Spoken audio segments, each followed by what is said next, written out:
Hello, everybody, and welcome to the Sportcat Daily News. The Gloomy Gazette is what I'm calling it.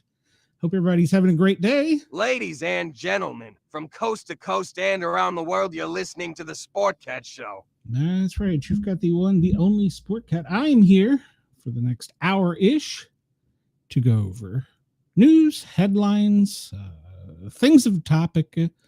I don't know, stuff that intrigues me. So I hope that I get a chat that I can engage with, and we'll go forward. So a little bit about me. I think I said this yesterday. I am a retired paramedic firefighter, and I am kind of doing this just for something to do. Although I will admit I've made a bunch of great friends doing this, and I've learned a lot from people doing this. So I'm just playing at the moment since I'm waiting on the audience to come up. If somebody's in the chat, if you can give me a sign you're there, just wave or hello, something. I don't know. Or I could just be talking to myself, which is something that I do quite frequently. So it's been a interesting day. For those of you that watch my show regularly, I will have to be returning to Knoxville for a brief period of time. So I may not be doing the show tomorrow. I'll see how it goes for Thursday and Friday. We'll figure it out from there. But I'm going to have to go to Knoxville and take care of some things. There will still be a show Wednesday night. The pair are normal guys. I have two great guests lined up. It's at 9 o'clock here on this channel on the pair are normal guys. Make sure you come over and subscribe on YouTube. And if you're in the chat, hit that thumbs up, the like button, add a comment. It helps spread it around the algorithm of the tube. So yeah, I've got the show Wednesday night coming up. The pair are normal guys. And we've got two great guests. I've got Greg Ogles, who you might know is he's actually becoming kind of a regular on the show. He is the creator of the movie The Land Between the Lakes. It's an area in a national forest between Tennessee and Kentucky that has a lot of Bigfoot and Dogman activity, and he made a film. He's got some great video and audio evidence on the film. I went to the premiere, and it was pretty dang cool. So looking forward to having him back. Hey, Wendell, glad to see you here. I'm looking forward to having him back. And then we've got another guest. She's an author, a mystery author, Western author, and she's got some paranormal stuff to share as well. So it's going to be a good time Wednesday night. Make sure to come over and check us out. The pair are normal guys, where I'll be joined by at least one of my hot ladies. Amanda, I'm not sure about any of the others. The snow has Cheyenne trapped in the mountains, so not sure when she'll be able to escape. So, all right, well, I guess we'll just get on with the show. I want everybody to know that I try and do some research for this show before I go live, and I want to make sure I can get the news to you as fresh as I can. And I want to make sure that you understand, of course, this is just my opinion, and you can see the websites that I'm sharing it from. So it's not like you should take my word as, I don't know, a lawyer or whatever. But no, I'm not that intelligent. So make sure to check anything out that you research or look up. Also, you'll notice when I share the screen, there's a clock with a date on it. The clock on the left is Eastern time with the date, and the clock on the right is Universal time, or is what's called Zulu. So that is timestamped so that people can see when they're watching this back. What's up? All right, well, let's go ahead and start it. Let's figure out here. All right, so this here came out yesterday afternoon, actually yesterday evening.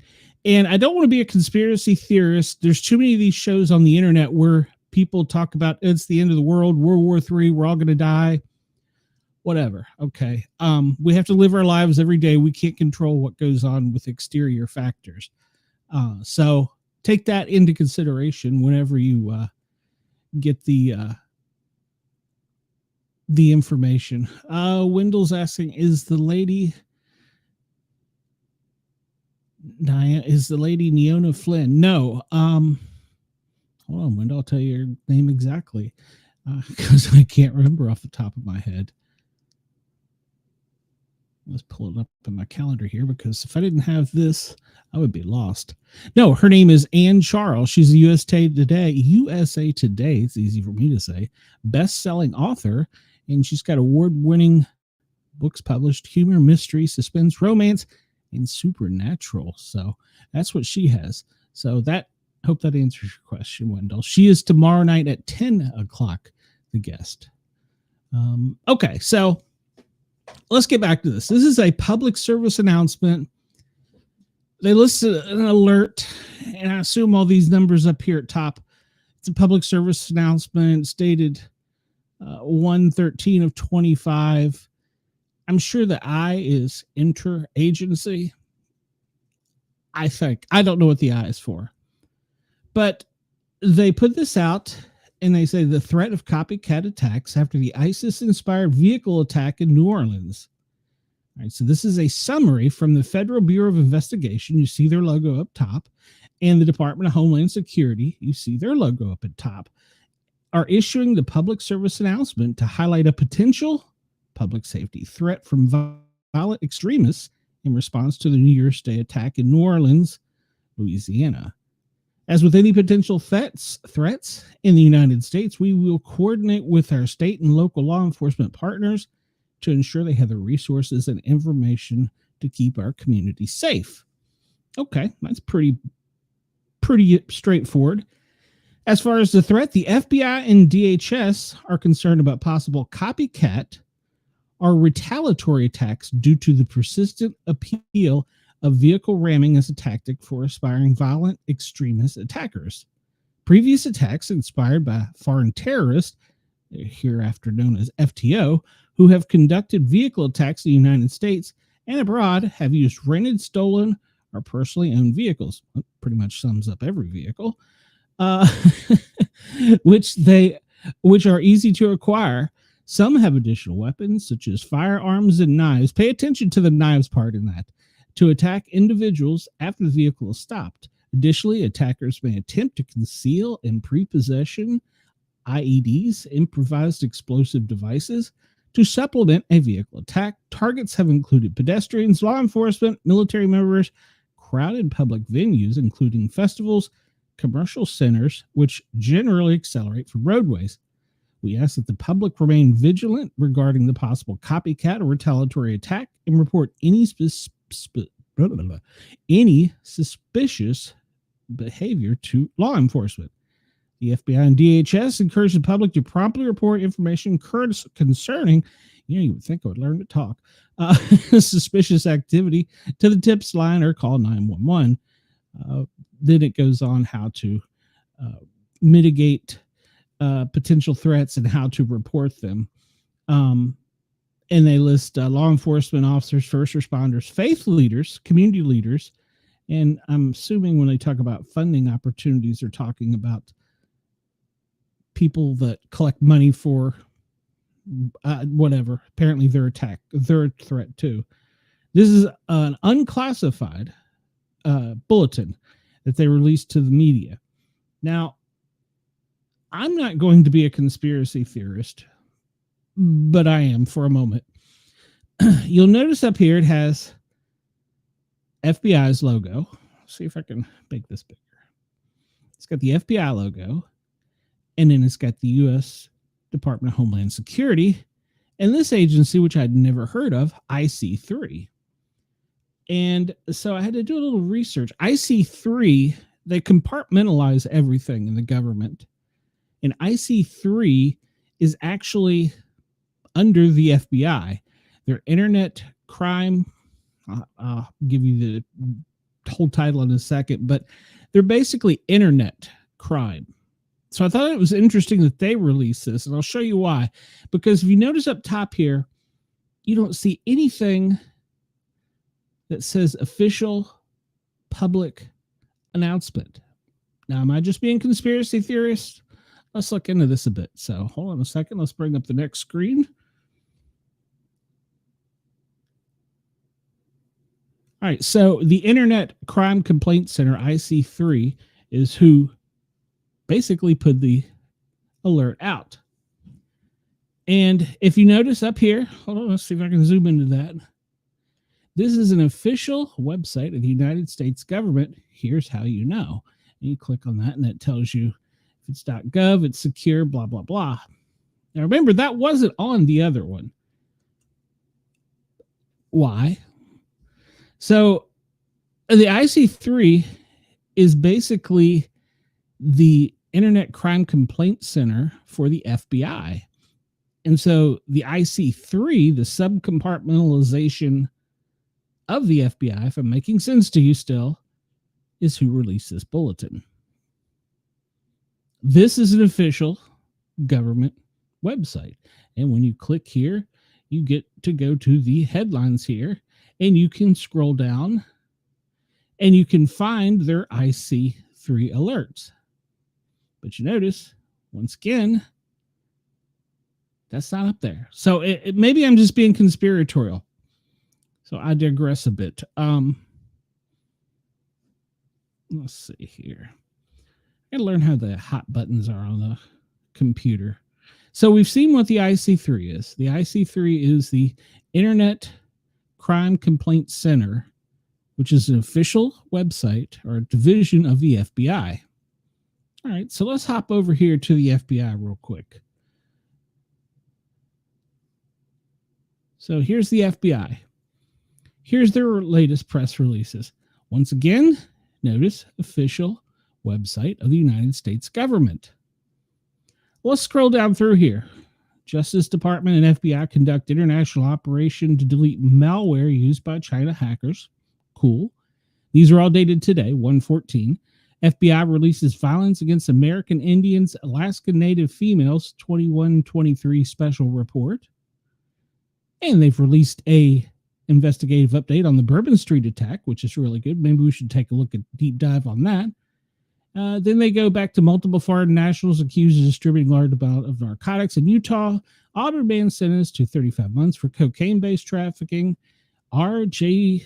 Joseph Rothcock named special agent in charge of the Dallas field office. So there's a new guy in charge there. Huntington man pleads guilty to fentanyl. Man admits to staging auto accidents to commit insurance fraud. All right, I can go down, but from 111 to 113, FBI recognizes Human Trafficking Prevention Month, and Huntington man pleads guilty to fentanyl. I don't see on the official government website of the FBI that release. And I've scrolled through here to look, and featured update on Bourbon Street, a new boss in town, new one leaving, violence. They're still looking for people from January 6, 2021. Okay. Yeah, you get into all these news stories. These weren't updated since November of last year. They've got a podcast out with a new mission miniseries. That's cool, but that was December. Press releases, I go down through here, and there's nothing. I am on the official FBI site. It's as noted up there. It's not under listed. We looked at the news. It's not listed there. You would think that would be front and center if the FBI wanted to send out information. Did they tweet it? I didn't look for that. Well, public service announcement. So they tweeted a public service announcement from the official FBI Twitter. So the FBI and DHF have issued a public service announcement, which is what we saw. It's the IC3 alert. Hey, Amanda, thank you. Looking forward to seeing Wednesday night. I'll be in Knoxville, so I'll be close. So that's the only reference I can find on the official government website of the United States. Like I said, maybe I'm just being a little conspiracy minded here. It's hard to say. So for giggles, let's go over to Homeland. National Terror Advisory. Current advisories. There are no current advisories. Okay. The bulletin they put out was in May of 23, has expired. There's nothing mentioned here. And I am once again on the Homeland Security official government website with the National Terrorism Advisory System.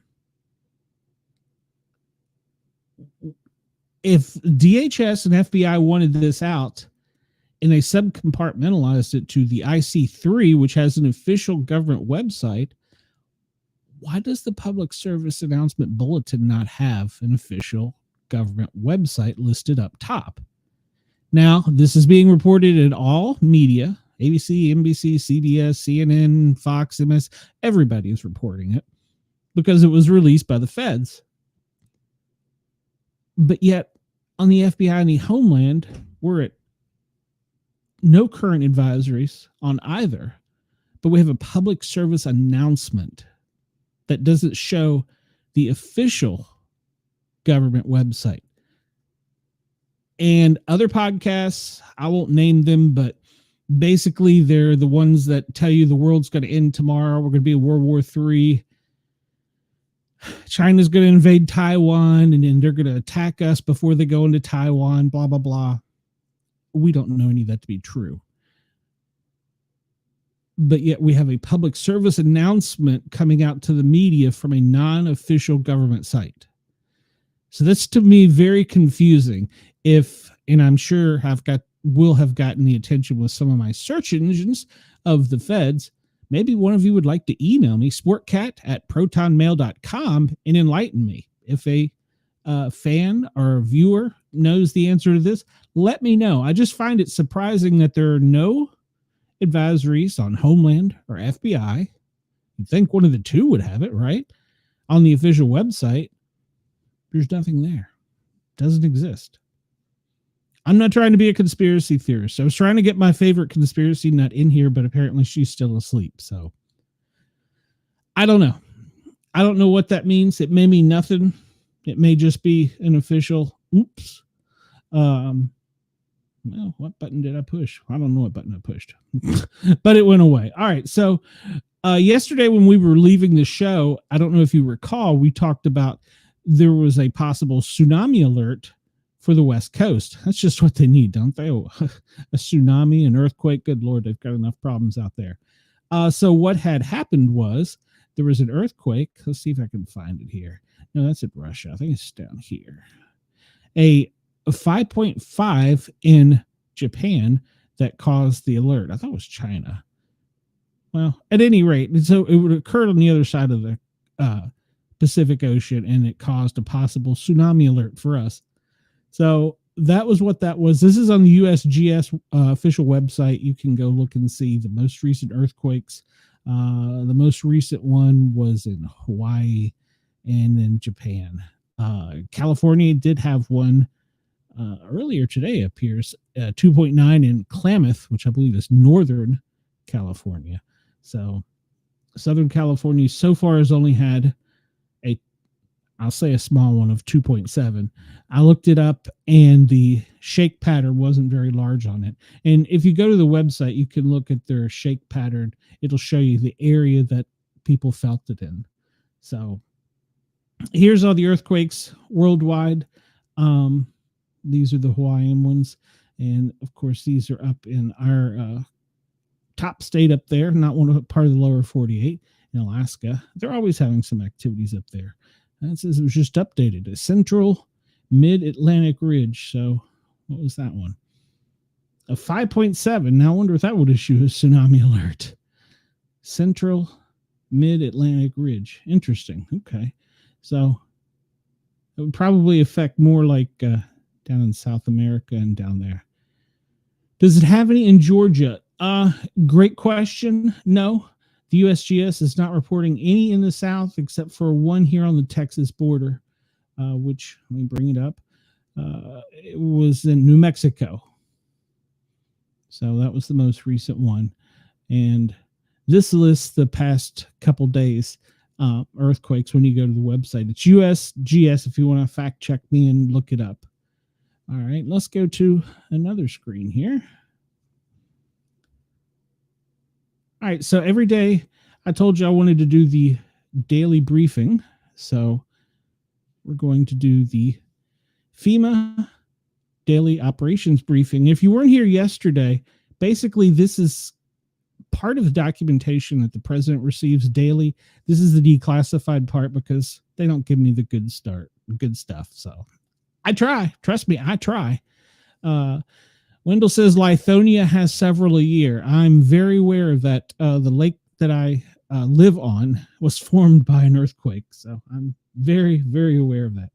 All right. So national current operations are things they're monitoring. Of course, the wildfires in Southern California. And then they're expecting extreme fire weather in Southern California. And the Great Lakes are expecting some serious snow. Since yesterday, no new declarations of activity for disaster and no event they're monitoring. Now, the South California wildfires, well, there's still some of them that are uncontrolled. It's red flag because of the winds, which are expected to extend for, I think, tomorrow night, maybe longer. I'll get on that in a second. There's 7 shelters open with 705 people sheltered in the shelters. Currently, there's 8,802 firefighters. It says that's an increase of 540 from the day before. Remember, they divide them up into half with 24-hour shifts. You're 24 hours on, 24 hours off is the shifts. They still have the curfew in effect from 6 p.m. to 6 a.m. Once again, I listened to the press conference and the public information officer stated there once again have been multiple arrests. Not all of them were arson. Yes, I believe 2 of them were people caught. One, the police department caught somebody with a blowtorch, and the other one concerned citizens caught someone. So there have been 2 that were pyros, I guess. We'll leave it at that. But anytime you're in a mandatory evacuation zone, your constitutional rights can be challenged because the government has declared an emergency and they have a right to stop and search. And during these stop and searches, these people who are violating the curfew for some reason have had drugs, narcotics, and weapons on them. And some of them actually had a warrant. I do not understand. If you've got a warrant on file, why would you go into a federally protected area? Especially at night. I don't understand. Maybe I'm not the brightest person in a box. So basically, if you zoom in, we'll get a bigger picture of the map here in a minute, but it's still all down in Southern California. The LA region has been deeply affected. They're still needing bottled water. So they're getting the military to bring it in. The Department of Health and Human Services has declared a public health emergency. That's probably due to the smoke toxicity of the air and things settling in the water. So that's pretty bad. There's a boil water advisory in effect for LA County, and a do not drink from certain areas there of the Southern California. So make sure that if you're there to check that out. It says there's 81,000 current people without power in Los Angeles and Ventura County. They're trying to keep the Department of Transportation's going, the expresses, the buses, and I guess their version of rails active. They're trying to keep everything going as normal as possible because people still have to work. Amidst all the disaster, you still have to go to work. That's something. All right, so more about them. The state is in full activation. The governor declared a state of emergency. And I want to point something out. Gavin Newsom did that probably is the first in United States history. He had the declaration of emergency done mobile. In other words, he was in direct contact with the White House and did this via text. Probably the first in history. I would imagine the first in history. Our technology has come so far that now the governors can text the White House and get a state of emergency declared. I think that's pretty dang cool, actually. So, yeah, they're reporting all FEMA offices are open and responding, and they're still monitoring other areas because of the high winds and high fire danger. Currently, the two fires, Palisades has burnt 23,713 acres, which they say is +6 from yesterday. It's 14% contained, which was +1 because, well, they had it only 13% contained yesterday. And in Eaton, it is 33% contained and 14,117 acres. Let's put this in perspective. That is about 67-ish square miles. It's larger than the District of Columbia. That's a pretty significant area that has burned. And it's not all been brush and trees. It's been people's homes, businesses, schools, places of worship. It's been pretty much everything. The fire weather outlook down here from Bakersfield south to the San Diego is under a high danger alert because the winds extreme critical. No outdoor burning. They apparently have had several people that are homeless will find burn barrels and set up barrels to keep warm at night. I guess they're camping on their property, and that's causing a problem. So there's a burn ban in place. Do not use a barrel to keep warm. The fire weather outlook tomorrow is going to be slightly less, but it's still going to be extreme. So we pray that the Californians get through this, and firefighters and National Guard, first responders are doing an excellent job. Real quick, the national forecast. Texas down here, southern tip, going to get a little bit of rain. And then up here in the, what we call that, the northeast corridor from Maine down to West Virginia up to Michigan is going to get some significant snow, with a little bit in the Rockies, Wyoming, South Dakota, and New England. Temperatures are expected to drop, by the way. If anybody hasn't heard, here in the South, we're going to have freezing temperatures by the weekend. So that's the national weather forecast. Snowfall forecast a little bit in the Rockies and across Colorado down through there. And of course, as we talked about, significant snow up in the northeast corridor and around the Great Lakes. My son's going to get more snow. He's already had, I've heard that, Greg, but I haven't seen an official report yet, which is kind of concerning because I'm going to be in Knoxville in the Smoky Mountains. So yeah, good times. I'm going to be trapped in Knoxville forever. My son in Vermont reported to me, asking us, how much snow have you got? And he said, well, I can't exactly tell you. I was like, well, what do you mean? He says, well, in some areas it's greater than 5 feet. He goes, but in other areas it's only 2 feet. So he asked for that. So the potential hazard areas and the hazard outlook for January 16th through the 20th. High winds down in the Southern California. Cold front is going to be dropping down. Hazardous cold temperatures.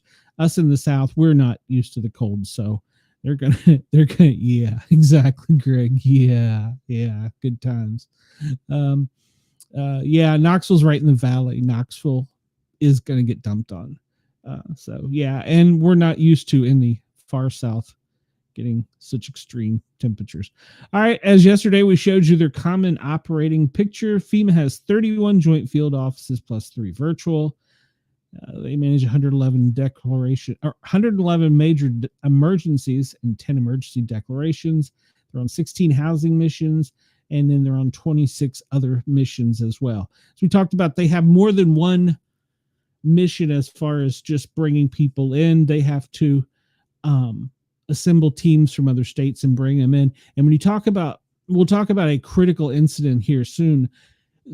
When you have an incident of such large size, they have to bring people from the outside in, and you have to coordinate. I'm bringing a team from Virginia to do this section. I'm bringing a team from Oregon to come down and fight this fire.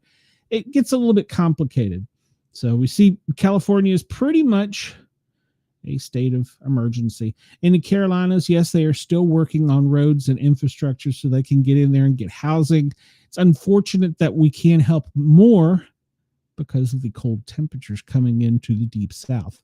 So I wish that we could, but unfortunately FEMA is operating at about 75%. Yesterday it was 60-some%. You see today there's just barely greater than 25% availability of FEMA. And when I said FEMA, that also means they're teams. So that means in these areas that are highlighted, there's lots of people working from lots of different parts of the country. So, yeah. Nothing new to report as far as declaration requests. The most recent one was California for the wildfires, and that was back in December. So that's it. Public assistance, they're talking about here how much they're trying to delegate to get to people. We're not going to get political on this show, even though they're still talking about COVID. So we're going to avoid that subject from this show. The Public Assistance Grant Program, you can go look this up. This is on FEMA. This will tell you how much money is being awarded to each region of FEMA and how they're distributing it. And like I said yesterday, we are in the middle of an administration change, so look for these numbers to go completely nuts here soon. One way or the other. I'm not sure which. I'm not even going to venture to guess. So yes, exactly, Greg. Exactly. So maybe we can use some of that money for other things besides for what they've done. So survivor engagement, this is talking about how many people they've actually come in direct contact with. And so you can see the numbers are quite high. And they're stating in some areas, Georgia is only, Georgia is 99, South Carolina is 98% complete. You see these numbers, to me, this has to be kind of skewed because North Carolina can't be 98%. There's no way. West Virginia, 93%. They don't even list Tennessee on here. And I know Tennessee needs assistance. So here it is. You can pull this up and go over all these little teeny tiny numbers if you'd like. And figure out where your tax paying numbers are going. And then you can look at the political field and see where it's going. All right, that's your FEMA daily briefing. I wanted to show that. That was, I want to try and do that daily. And we're going to hop back over here to an FBI story. The FBI is currently looking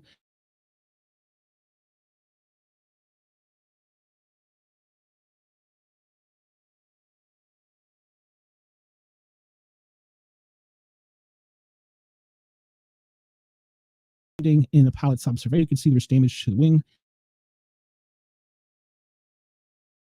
And it was out of service for about 8 days, I believe. And let's think about that. At one point in time, I don't know what the heck just happened. At one point in time, they can drop 1,500 gallons of water on a fire. That was taken out of service because of some idiot with a drone that they're still looking for. It's the evidence they have collected so far. Hopefully there's some prints or something on there that they can find this person. So we talked about this yesterday. There is a no-fly zone around lots of areas of the country, but this specifically is a major one at the moment.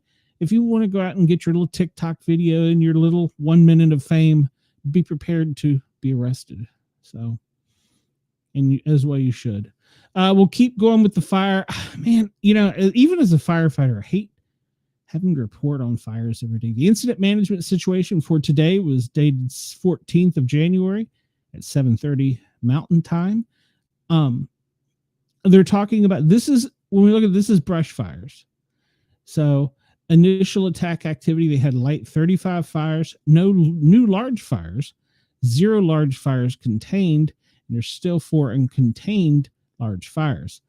All right, the critical, the CIMT is a incident management team. There's the national management team and the critical management team, and one is larger than the other because of the resources they have to use. So currently they're using 8 air tankers, C-130s. They're also using helicopters from Wyoming, Colorado, California, and Nevada. I think that they currently have 60 helicopters operating and 8 aircraft. The different fires across the country, we have 887 engines operating. That's fire trucks working on 39,681 acres with 163 crews. A crew is usually 3 people. And they say it's 96 less than yesterday. That doesn't really surprise me, even this one down here, minus 111, because of the amount of people they're bringing in from out of the states and stuff, and the way they have to rotate them on 24-hour shifts. So, and when you get a 24-hour shift, you don't necessarily have to go back to base camp. You can set up a camp and stay where you're at. Wildland firefighting is totally different than anything. So Southern California reported 11 new fires, but no new large incidents. There's still 3 uncontained. There's still management teams, 3 teams working on, 1 on each team. The Palisades is got California Team 2. They're in Brentwood. And then the Eaton is Los Angeles County Fire Department. They've got several teams working 4 miles northeast of Pasadena. I wish I knew my Western geography a little bit better. And now the Hearst fires, the LA Fire Department is working on that one. It seems as though they're the only ones on that mission. So that must be the one of lesser resources. Well, it's only 799 acres. Only 799 acres. Let's see. New fires, the one, which is the Hearst. No new large, and 1 uncontained large fire. So, in Arizona's had a small fire, but it's not, it's still uncontained. No, it's 80% contained. All right. So Arizona's fire is now 80% contained. Good Lord. Fire acres. This is by yesterday. California, 3, Southern California, 11. Well, actually make it 12. And then Southwest, more. Eastern, I'm not sure where the Eastern is, because usually that's on the other side of the Mississippi. The Southern, that must be the small Texas fire. And, well, there it explains it. That's for year to date. And always remember, safety topic of today is propane tank. If you have a wildfire in a propane tank, get out. They say you have 6 minutes to safety. That's how fast these storms are moving. Not storms, these fires are moving. That's incredible. But if you think about it, modern construction homes can burn completely to the ground in 12 minutes. Think about that. So we looked at this app yesterday that I recommended called Watch Duty, and it shows the fires that they're currently working across the country. And I did check on the other website. There is nothing east of the Mississippi. So these are the current wildfires that are burning, and you can tell. Hey, Chris, good afternoon. You can tell the size of them by when you zoom in. You can see the amount of acreage and area that it's consuming. So we're still worried about the people in California. I started the show and I didn't really want to talk about firefighting stuff. Isn't that kind of funny, being me as a firefighter? But it seems like that's the topic of the day. I wanted to talk about other bad things. But I don't want this to end up being your daily end of the world news story. Because you can go find that at other channels. There's a guy that's not in this country that has a great show, but it's not me. In fact, I've joked often with my team that I would have a show that called Why We Didn't Die Today. So we talked about the forecast map. Nothing new here to report besides for snow and cold. Snow and cold. Just remember that. Snow and cold. Down here in Key West, down there it's still warm. Just want to point that out. The North Carolina victims, we still don't have them all sheltered in place. We don't have enough shelters open. And like I said, I'm not going to get political on this show, but I understand there's some people that have been turned away from places. So we are not doing all that we should be doing, and it's a shame. We should be taking care of our people. And somebody sent me a message saying, well, you're talking more about California than the Carolina people. I'm not intentionally doing that. That's because I'm trying to get the information out about the California wildfires. There are certainly people in the Appalachia area that need a lot of help too that they're not getting, and our government should be doing a better job of that. I will argue that forever. All right, and then I did want to show you the current weather map. This will also show you the hurricanes. There's no hurricanes that I know of. There's a tropical storm off the coast here named Irma. This is the current radar. You can see the snow up here. We talked about the different warnings. Freeze warning all the way down here in Jacksonville. Gale warnings. Looks like the riptide for the Gulf is clear. All the little blue dots are earthquakes. Here in the southeast, the most recent earthquake was this is the one we talked about yesterday in McMinn County, which is a couple days old, I believe. Let's see. It'll tell me a date. The 11th. It was a 2.2. That's the most recent one in the south. Columbia had one. Greg says he thinks a hurricane hit his closet. I think a hurricane's going to hit me. I have to get everything packed and thrown together. Studio, equipment, warm clothes to survive. Good Lord, it's a mess. So, all right, there you see it. All the snow up in the Northeast in the Great Lakes area. Everybody's prepared. Our friend Cheyenne is somewhere down in here, currently under snow advisory. So I don't know what county she's in. We'll just pick one down here where she lives and see what kind of warnings they have. They got extreme cold. Yeah, shocker. Cold weather advisory.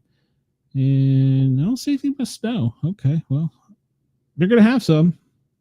So I hope she stays warm. And it looks like you're in the clear. I'm in the clear. Knoxville's in the clear for a little bit. So it's on the west coast mainly at the moment as far as earthquakes. Chris says he can confirm the Great Lakes snow is indeed true. Chris, how much snow have you got so far this year?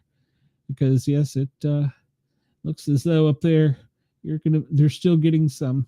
So yeah, depending on where you live. Yeah. So Amanda says it's the end of the world as we know it. I don't know that I go along with that, but there are people, and I talked to some people right before the show about some things, and they were like, they're trying to make us think it's the end of the world. I think that's it. Notice, once again, we're not talking about drones. We're not talking about drones. And I did some research on the drones. The drones are still there. The media is just being told not to report them. Why? It's still news. It's still something we should know, right? Does everybody agree? I don't know. So, all right, we're going to talk about wind here. I didn't bring this up yesterday, but I've got this site. This is really cool. You can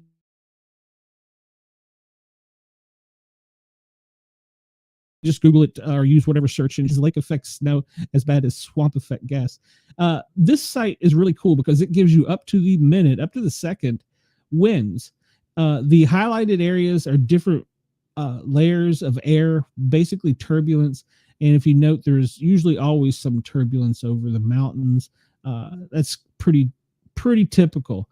If you look out here in California, you can see this off the coast is just creating circular rotations, and they're getting pretty constant, 10, 15 mile an hour winds with some gusts even higher down in there. So yeah, that's something. That's something. That's a lot of wind. And we talked about yesterday, fighting fire in 100, 200 degree temperatures with 175, 100 mile an hour winds. Pretty, it sucks. It sucks. I've never done it, but it sucks. Let's see here. Chris says not a lot. It's just been an inch to inch and a half, but it's occurring like every day. Yeah.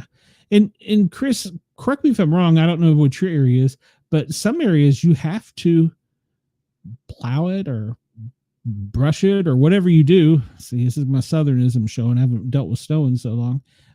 Every day you have to keep your driveway and your sidewalks clear. I've heard that from many people. So I don't know if that's true. Chris, you can tell me. I think my friends in Colorado have said it's true.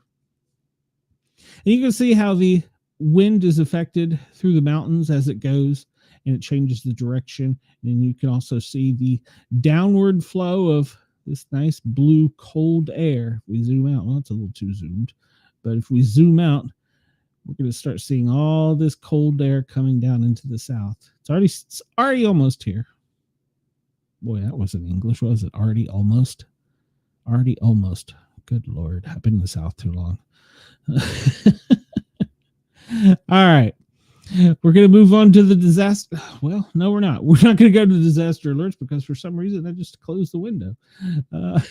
Hold on a second. Let me open that back up. That's annoying. I shouldn't have done that. I guess I'm getting ahead of myself here. Where is disaster alerts? Yes. Disaster alerts. Here we go. All right.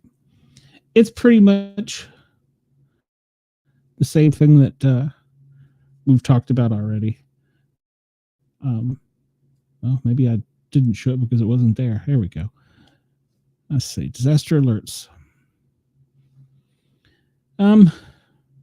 This is worldwide. The most current is storms in Greece, high winds in Queensland, high winds in Sydney, earthquake in mid-Atlantic. We talked about that already. So Chris says, yes, it's true. Don't want to become a target for a bogus slip and fall lawsuit from one of the evil people we talked about. Yes. And Greg says flamethrowers are perfect, but we discussed yesterday there was a person arrested for using a blowtorch and set his house on fire. So not only did he set his house on fire, he got arrested. Most of the stuff in America is for winds and weather related things. There's nothing in the United States that is other than pretty much natural or disasters, no man-made stuff. You don't get that till you get out here in these crazy areas of the world.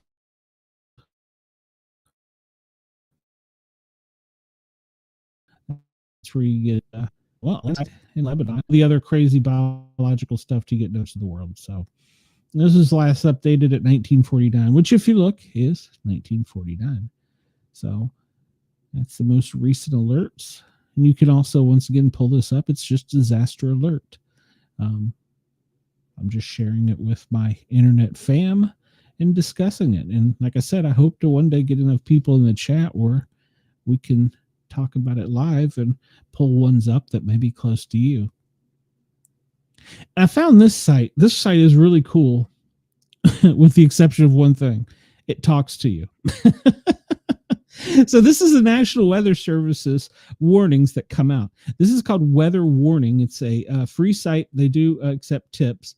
And every few minutes, well, if you look, it's actually greater than that, a warning would come out. And I had it on my computer and I couldn't figure out where in the heck this voice is coming from. And I was like, oh, wait a minute. That's the alerts from the National Weather Service. So yeah, it's they put out alerts. I wasn't, freezing spray. Well, I guess, that's up to the Cape. It's something I've never had to deal with. Gale warnings, never had to deal with it. So yeah, I thought it was funny. I was like trying to find where this voice is coming from and what it's saying. And then I realized, oh, wait a minute, it's this site. So in Maryland seems to test every few minutes. I don't understand because I kept getting tests from Maryland. So lake effect snow warning, extreme for the next 12 hours. That's the big thing. Vermont winter weather advisory. Shocker, Kyle, you're going to get some winter weather. New York it's just New York. Lots of snow. You can check this site. It's weather warned. It's actually pretty cool, but if you don't want to hear it in your ear, just turn the audio off. So currently where I'm at, it's only 53 and we've got 10-mile-an-hour wind gusts. I'm outside of Atlanta, east of Atlanta. All right, let's get into some of the cool stuff I like to talk about. Fire, but not wildfires that's killing people. We talked about this. This is the New England Association of Fire Buffs. They report on incidents throughout the South and throughout the Northeast mainly. And basically, we talked about this yesterday. New Hampshire, there was a fire up there. There's a couple fires in New Hampshire, Manchester, and Newton, Massachusetts. No, never mind. You know what I'm talking about. I clicked on that one, dummy. And then down here in Hartford, Connecticut, they had a large fire. 3-story brick occupied. You come down here into, what is this, in Chattanooga, in the 2800 block of East 46th Street, there's a huge working fire with a one-story home. Everybody's out on arrival. That's good news. Gwinnett County, that's my area. This is yesterday afternoon. I didn't even see this one. 4000 block of McKinley Drive. Heavy fire and floor in a two-story house. Interesting. Another one in Atlanta. Memorial Drive. That would have been my old area. So. And Colonial Pipeline is just reporting a possible gas leak in Paulding County. So that'll be popping up soon. I just got the alert from my phone. Just what we need. Mobile, Alabama. They had a working fire and a one-story wood frame residence. That's all that they're reporting. Nothing too much going on in the fire scene. We'll get over here in a minute when we incorporate the fire and law stuff. As Chris saw yesterday, it jumped tremendously. We'll show you in here in a minute. And this is the alerts map. And we'll get we'll just stay in our neck of the woods. United States, of course, we have the fires here in California. And I'm going to say that this is probably, well, no, this is a new one. We didn't see this. This is epidemic animal. U.S. egg industry has reported chicken deaths from a bird flu outbreak in Kansas. That can't be good for us. Down in Texas, they're still experiencing severe weather. Schools are canceling. Houston, firefighter escaped through a window during a 3-alarm apartment fire that damaged 8 units. Oh, that's pretty significant. Up here in this part of Indiana, persistent snowfall. 62 million people are still under the threat of serious snow. It is yet to deliver its blow. Great. Extreme rainfall down in Tallahassee. We reported on rain yesterday, and it never rained here in the South. Animal attack. Florida boy dies after being attacked by 2 loose dogs. Well, that's horrible news. And if you wanted details, you can get more details. I'm not going to. But a fire this is the one we reported on yesterday in the Little Havana district. Let's see. Up here in D.C. area, 3 police officers shot. We discussed that one yesterday. And some of these, I can change the dates, and I guess I should have, to only include the day that we're looking at it, since now we're going to be trying to do this daily. 9 hospitals after carbon monoxide leak. We discussed that yesterday. Please make sure to check your batteries and your carbon monoxide and smoke detectors. It could mean a life or death situation. And as for the United States, and like I said, once again, if you want to look at this site and go over here, you start getting into all kinds of crazy things. Fire in a munitions plant in Russia. Poland has got some weather advisories. So Chris says, you need snow, you need cold, you need crime. We can provide all that in Chicago. Well, we're getting there, Chris. In a minute, we'll show you how lit up it is. But this is a cool map, and it's updated fairly regularly. If there's anything I missed that you want to see, let me know. We can come back to it. But yeah, it's pretty crazy how we think we're isolated in just one little area. And if you zoom out and look at the bigger picture of everything going on around the world or across the world, depending on your view of the Earth structure. All right, and this one is called the War Map. We discussed this yesterday. I still don't know why it's called the War Map. But when we zoomed in up there, up in Chris's area, we had all kinds of cool stuff. Apartment fire. No, Chicago Fire Department's passed a fire out safety information smoke alarms because of a serious apartment fire recently. Interesting. I'm surprised they reported that.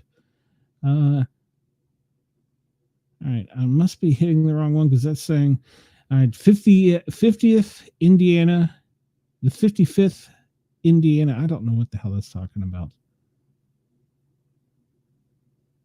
Maybe that's the 55th fire they've had to date. I don't know. And there you go. 13 hours ago, a 24-year-old male shot and killed in Chicago. And hey, it's my favorite Cheyenne. Hello, Shay. We're missing you. How are you? Are you still snowed in? Let's see here. So that's in Chicago. That's up there around you, Chris. It's not as bad as it was yesterday. Not surprising. Down in Atlanta, let's see here. This is probably 15 hours ago. One dead after shooting in Oneida. I don't know where that is. And homicide investigation in Atlanta. There's a shocker. What's this up here? That is a man caught and charged with murder after he fatally stabbed a Whitfield County woman Monday night. Interesting. So I'm glad that you're out, Cheyenne. Let's see what's happening up here in your neck of the woods. In Cheyenne's neck of the woods, a person was found dead inside a home that caught fire overnight in Charleston when firefighters were on scene. Interesting. Wendell, let's see what's going on here. In Wendell, there's not too much going on. A homicide in what is that? Birmingham. And then one dead, one injured after a barricaded situation. Interesting. And let's see. Where's everybody else? I have somebody in Nashville. One injured after shooting on Lafayette Street. Memphis, I'm sure that's going to be lit up. They responded to shooting calls. There's probably, if you zoom in, there's probably a bunch of them. Looks like there's a officer responded to 500 block of Thomas Street regarding a shooting. Found a male victim with a apparent gunshot wound. He was pronounced deceased on the scene. They have one suspect in custody. That was Memphis. Let's see. Let's zoom out and see what else we can find. Down here, Baton Rouge. Firefighters are battling an apartment fire. Texas, they got plenty of crime down there.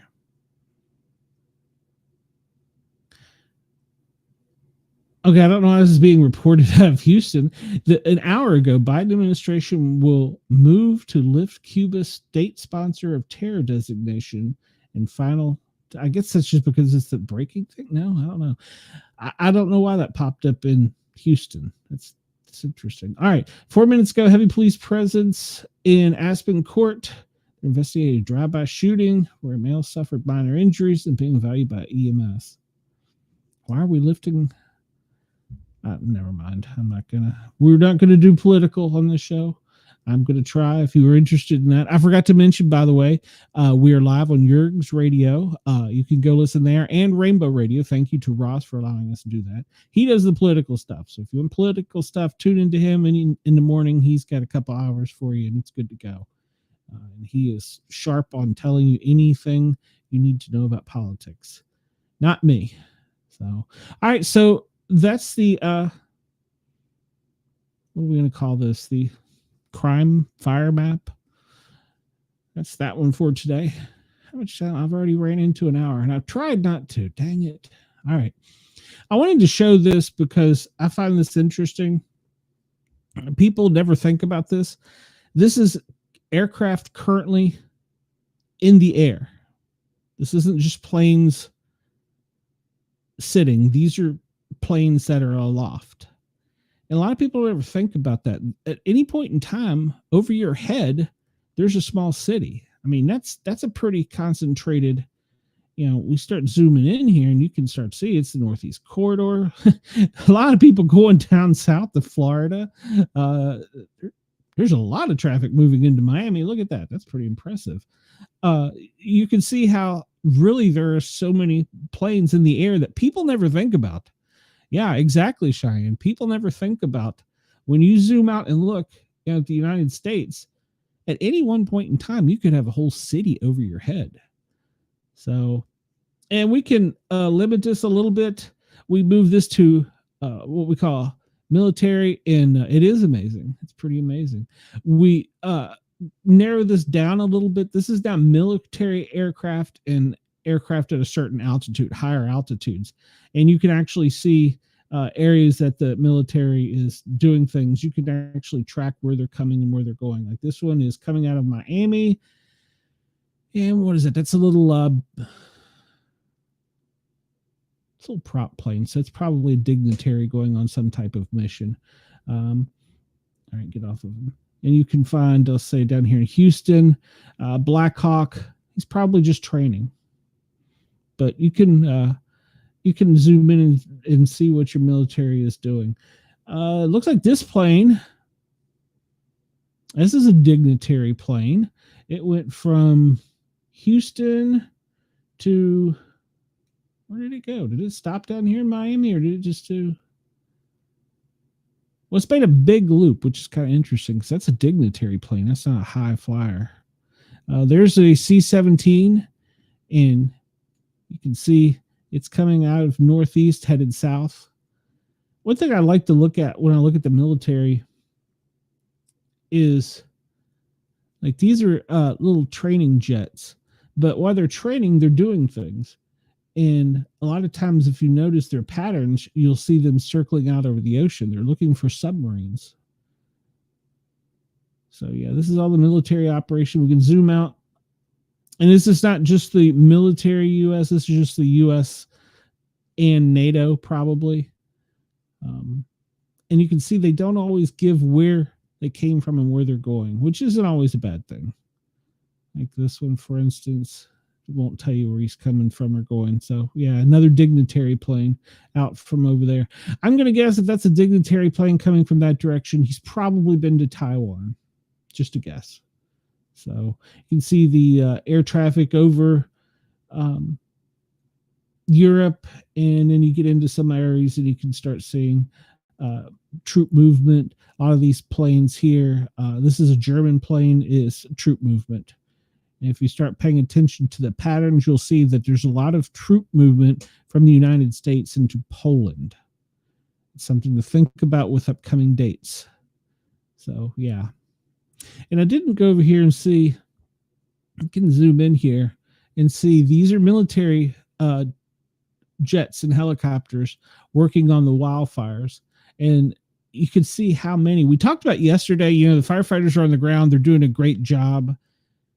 But I'll tell you, these air traffic controllers are doing a great job because this is just military for the fire, which is, we know, is concentrated down here. This is just military. Let's take the military out and put everybody in. And because of the TFR, the temporary flight restrictions, there's less, but that's a lot of people and things to maintain in a small area. I mean, you can see how it gets covered up here at the airport. So those people do a great job of keeping us safe, and you don't realize it, but you have different regions of the country or of the world that are broken up, that like New York and Atlanta control wide sections of the Northeast where all the planes are. Well, in that is also, they divided up by every 1,000 feet. There's different operators so that you can keep different planes. Let's say I'm on a medical flight, my Learjet can fly at 55,000 feet, but a commercial airliner can maybe 40 tops. So they've got to keep everybody coordinated. They do. I mean, like I said, just zoom out and look at, these are basically, Cheyenne, just to put it in layman's terms, these are basically dispatchers telling all these planes where to go. And they do a phenomenal job. And we thank them every day for their service, especially when you look down here in California where they've got the added stress of that. So I wanted to show that. And then what else did I want to show? Oh, yeah, this. I found this interesting. We were talking about plane movement. Well, that's not the only movement we have. This is marine traffic. Every one of these little arrows is a different vessel of some type. Now, let's keep in mind that these are naval vessels over water, that a lot of the military doesn't talk and say where they are, but you can pull this up and see how many ships there are out at sea and how many are coming. You can see the ports and you can see the lines. This is just a line probably to get into Miami. So yeah, it's incredible when you start looking. And on these ships are hundreds of people sometimes. That's right. It's a very stressful job. And, you know, I actually applied to do it and I was told I was too old. Apparently they want you from 18 to 35 and then they try and retire you because of the stress level. And well, maybe it wasn't 35. Maybe it was, at any rate, I was older than 35 when I applied and they were like, yeah, no. So now I asked him, he said, it's not personal. He says, we just, because of this amount of stress on the job. I wanted to try and zoom in because the news keeps talking about, and now I'll never find it. Where is China? China's over here. the news keeps talking about Taiwan and how they're being surrounded, being prepared for an invasion. All right, well, let's take into consideration that the military is probably not telling us where they're at. But if you look at all these other dots, I don't really know that it's possible for them to be being invaded. Now, I mean, maybe I'm wrong, but that's in a small area. That's a lot of already air traffic. So, no, Antlers has never turned me down. So Antlers is always taking care of me. She's a very nice lady. So, but yeah, so that's when you think about all the goods and stuff we buy from China, it's either coming by way of cargo jet, which we just showed a lot of the air traffic, or by boat. And you can look there. And we're maybe, well, man, I'll have to ask. So that's a lot of people. That's a lot of movement of people. We are truly, as much as we want to say we want to shut the rest of the world out, how can you do that in this and with the aircraft? Because not all of them were passenger. They were carrying cargo, and FedEx, UPS, and DHL, and I'm sure I'm missing some. They're all up in the air. FedEx has their own airports in places. So think about that. It's pretty crazy. All right. Yeah, I'm running over my time here. All right. So I didn't cover anything yesterday. I don't really want to cover it today, but we're going to. We're going to do celebrity news because I advertise that we do talk about celebrity news here. So let's be fair. I didn't cover any yesterday. Let's see. Jason Kelsey. We know he is supporting Los Angeles firefighters. Also, last night, if you're a football fan, during the Monday Night Football game, if you noticed, the Rams were wearing a special shirt for the fire department, and so were the Chargers on Sunday. And I went to the NFL site to look it up. I'm not a fan of either team, but if you buy one of those two shirts, I think there may be three actually, color-wise, NFLs and Fanatics aren't keeping any of the money. They're sending it straight to the Los Angeles Fire Department firefighter fund, which, as we talked about yesterday, that is the one that goes to the actual firefighters. And I did a little more research into it, and I don't understand why it goes for, I'm air quoting here, this. It also, if a firefighter breaks an axe and they need a new one, it buys them a new axe. And now I know as a firefighter, we sometimes buy our own equipment. Like I had my own Halligan tool, which is basically a big crowbar with a pick on it. Yes, but why is that fund should be going for everything? So it is for a good fund. I just want you to know that there's a possibility that it may buy a firefighter an axe. So, where the game went sunny at work on Paramount, the players were shouting them out. Yes. They did a really good job. The Monday night game was moved because Los Angeles couldn't play in their hometown. In fact, they had to totally leave. And they just briefly referenced it, and I went and looked it up. Aside from the team, the Arizona Cardinals, the team, which is probably a group of rich people, paid for not only the team, their families and their dogs to relocate them to Arizona so they could use their stadium.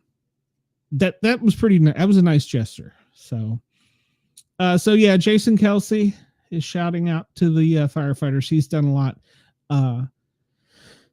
I don't know anything about Jessica Alba, so I'll leave that alone. But no, they did. They said there was, I think, 4 dogs and 2 cats, which I guess, and I got to think about, well, I guess, some of the football players are single and they have pets and they had to leave their home.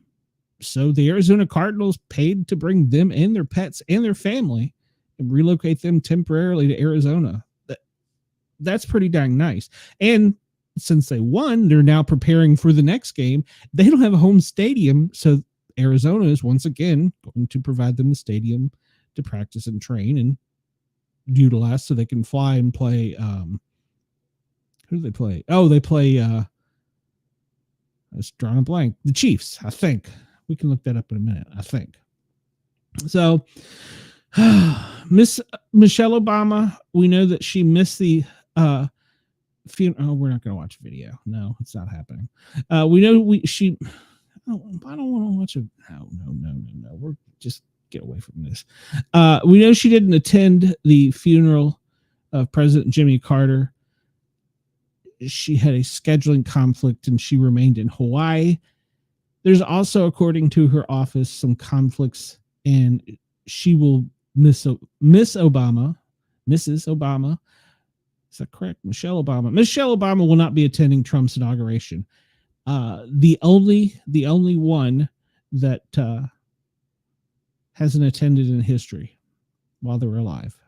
So, yes, Chris, thank you for reminding me. Everybody, please hit that thumbs up button. I know every YouTube channel tells you this and gets repetitive. It does help us out. I'm not asking for money, but hey, if you want to send money, buy me a Mountain Dew, that'd be cool. Is subscribe, hit the notification bell when the new shows come on. Like I said, I'm trying to do this. I'm going to try and do this every day at 2:00. I'm doing it for several reasons. One, because I like to report about things the news may not necessarily talk about. But it's out there. So please come on, join the chat, comment, chat, join, get in here. If you got a disaster or an emergency in your area, like Wendell had something happen during the show when we were signing off, there was the earthquake in Japan, yes, or China. So yeah, there's always something going on. But I didn't hit the celebrities. You can go to E! News and get the most recent ones. Ivanka Trump is apparently not going to be there for his second presidency. Don't know why.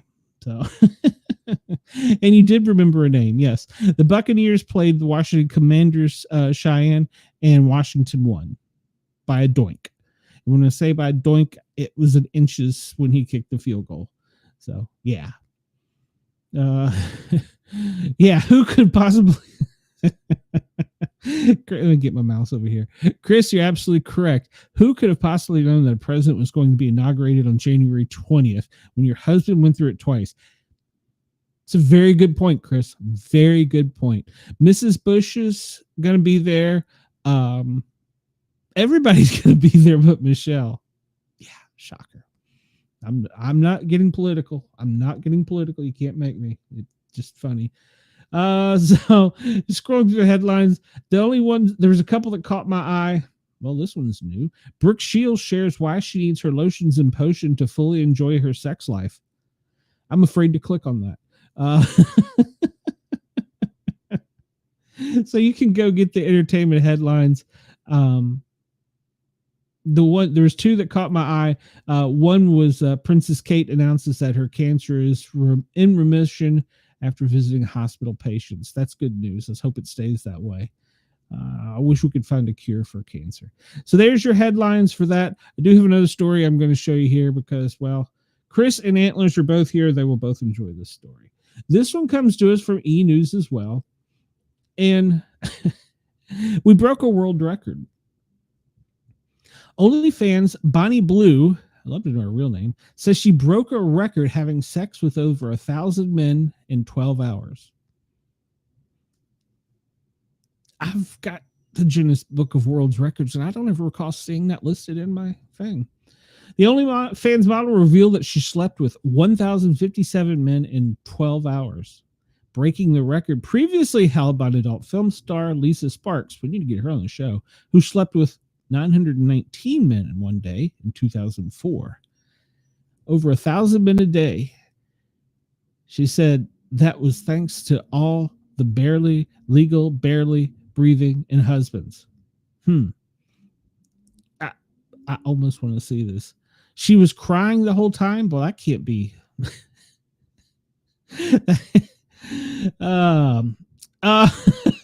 She says she'll give you a bit of an overview. It started gangbang after gangbang, and the room was absolutely full. We did groups of 5.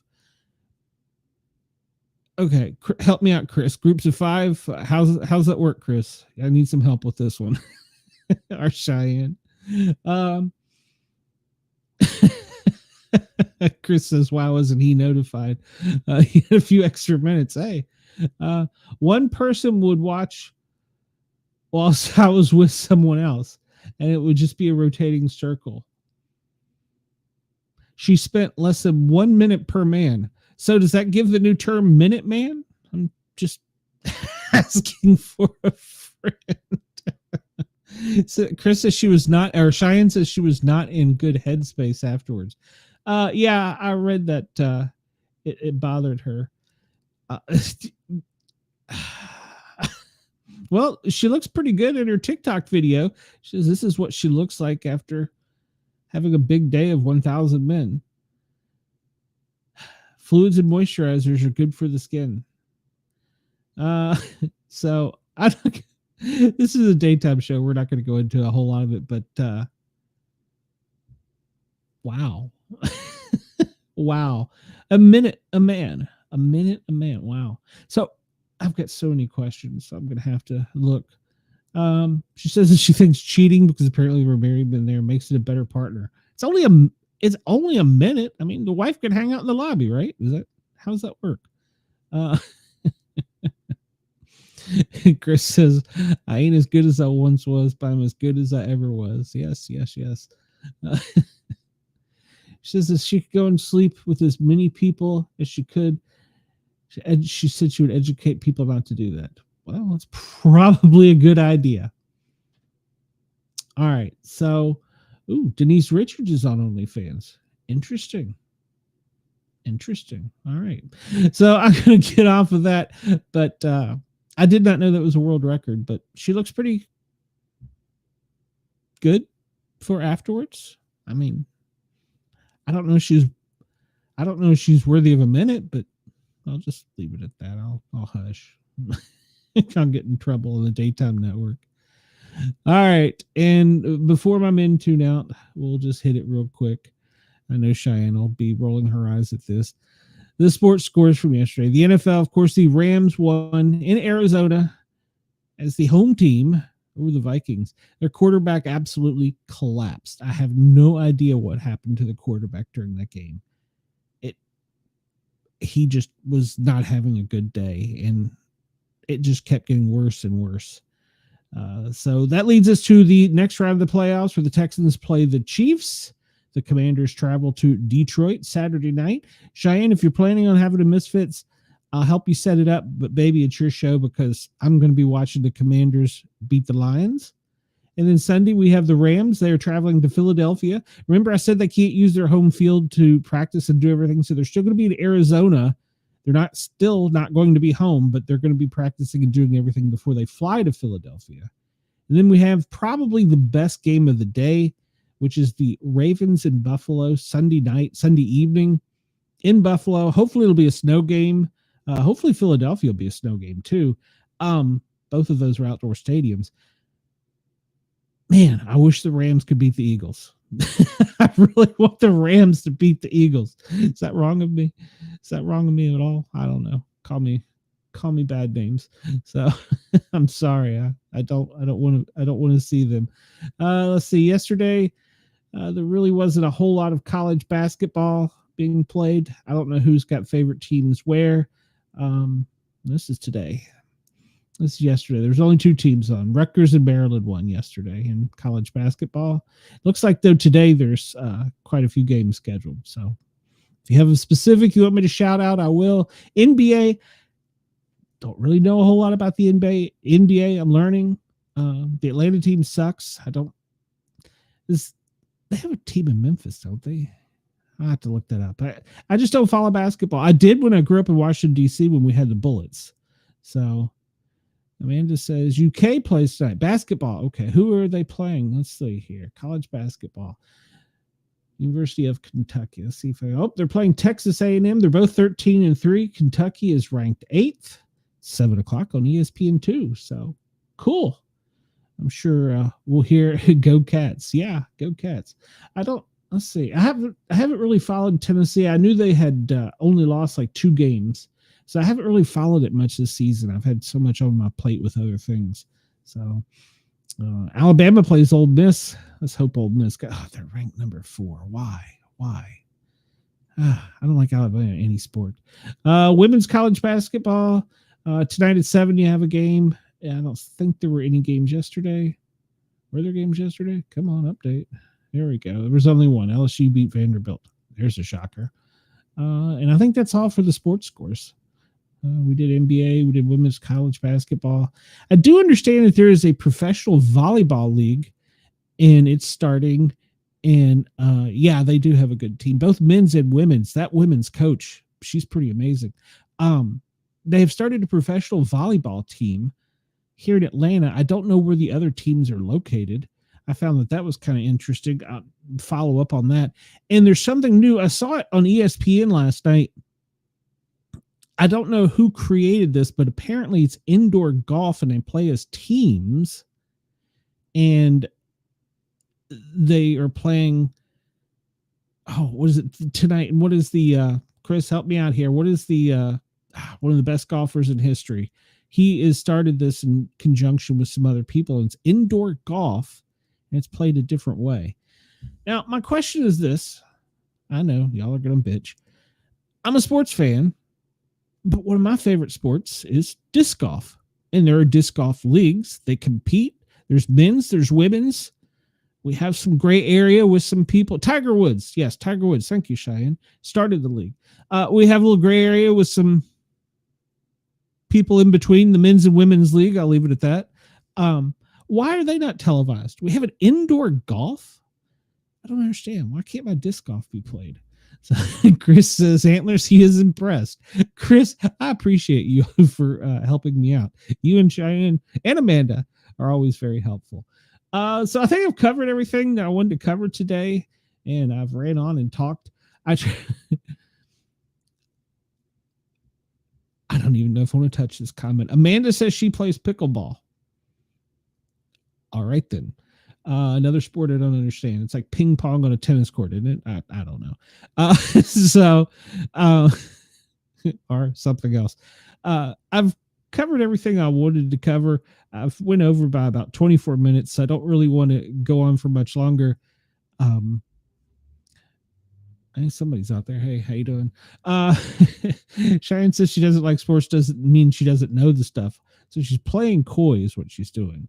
So, yeah, I don't want to talk for too long, but I'm also using this as an opportunity to not only grow my audience, grow my hours, grow my communication skills with others. As you know, we do the Wednesday night paranormal show every Wednesday night at 9 p.m. And then we're going to continue the Misfit show. It's just going to be a little bit different.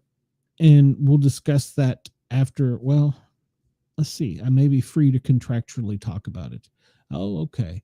So, yes, I am free to contractually talk about it. I'm no longer affiliated with WDJY.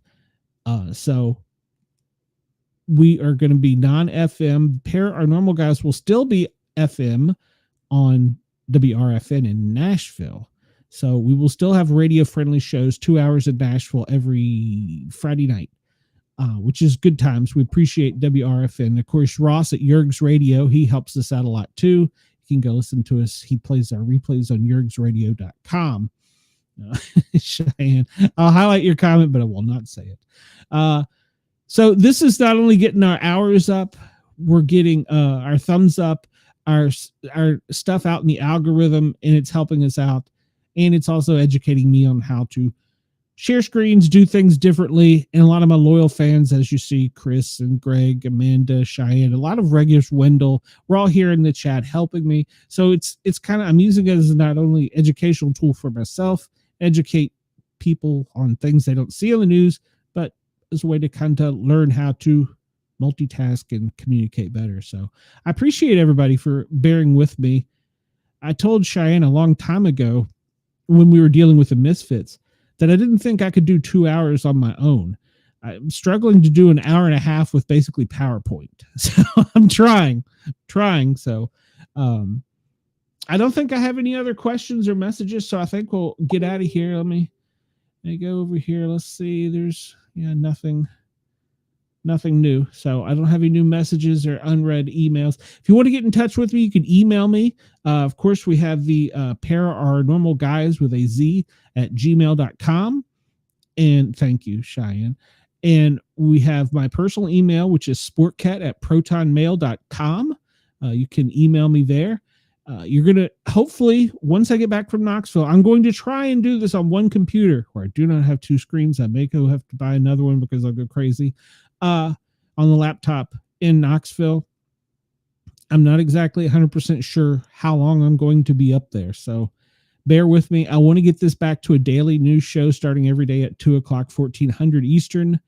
And so that we can cover these things. And as we grow, I want to engage the chat audience and have them say, well, hey, like Chris says, what's going on in Chicago? What's going on in, West Virginia, Kentucky, wherever. And so we can grow it and talk it together more as a communication experience. And we're talking about things that don't make the headline news.